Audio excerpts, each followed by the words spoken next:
صباحكم او مساكم سعاده.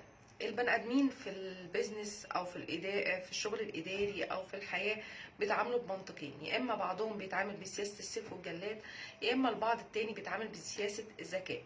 الناس لو اللي حواليك كلهم بيسمعوا كلامك عشان خايفين منك، انت اداري شاطر بس مش ذكي. لو اللي حواليك بيسمعوا كلامك عشان خايفين على زعلك، فانت كده انسان ذكي او انسان نقدر نوصفك بمواصفات الإنسانية، اللي هو انت وصلت لمرحلة من الرقي ان الناس كلها اللي حواليك بتحاول ترضيك عشان هي بتحبك لشخصك وما بتحبش تزعلك.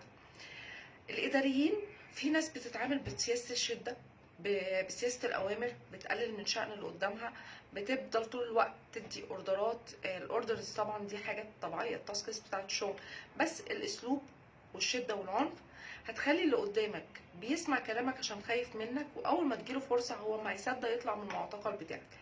وفي حد تاني ممكن يكون بيتعامل بود واسلوب كويس، بس اللي حواليه بينفذوا كل حاجه هو عايزها عشان هما بيحبوه لشخصه هو.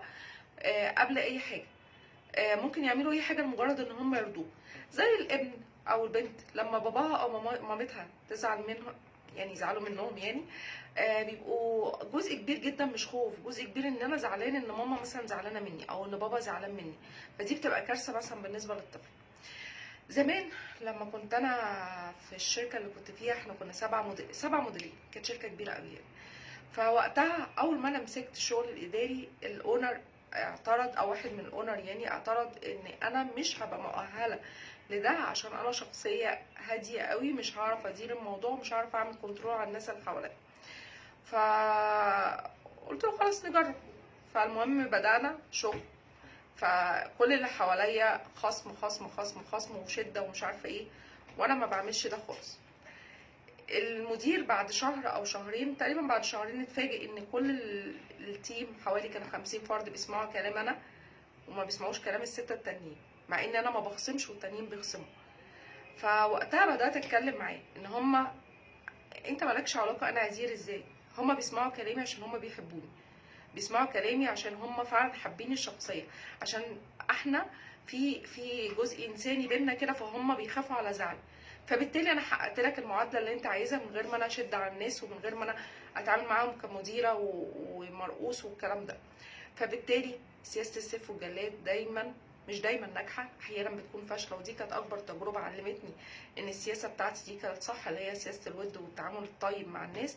والناس كلها طالما انت بتتعامل بطريقه كويسه هم هيخافوا على زعلك، فبالتالي هيعملوا كل اللي انت عايزه.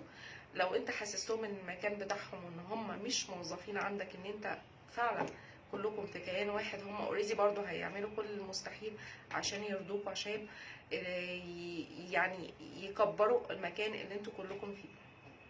فللناس اللي بتتبع سياسه السيف والجلاد انا ضدها. للناس اللي بتتعامل بانسانيه، انتوا فعلا ناس اذكياء، لان ده جزء من الذكاء الاجتماعي. حتى لو هو مش، لو انت مش مفتعل ده طبيعه شخصيتك مثلا، يعني ممكن تكون انا الحمد لله دي طبيعه شخصيتي، مش انا حاجه مخططه لها. بس الفكره كلها ان هو نوع من الذكاء الاجتماعي، ان انت بتقدر تكسب كل الناس اللي حواليك بتعاملاتك الطيبه تعاملاتك الانسانيه. طبعا انتوا اتعودتوا ان كل الفيديوز لازم اكون بغلط فيها، فعادي. يومكم حلو، كل احلام جميله ان شاء الله، وكل موده ورحمه، وكله تعاملات طيبه وجميله وراقيه بين البني ادمين. يومكم جميل.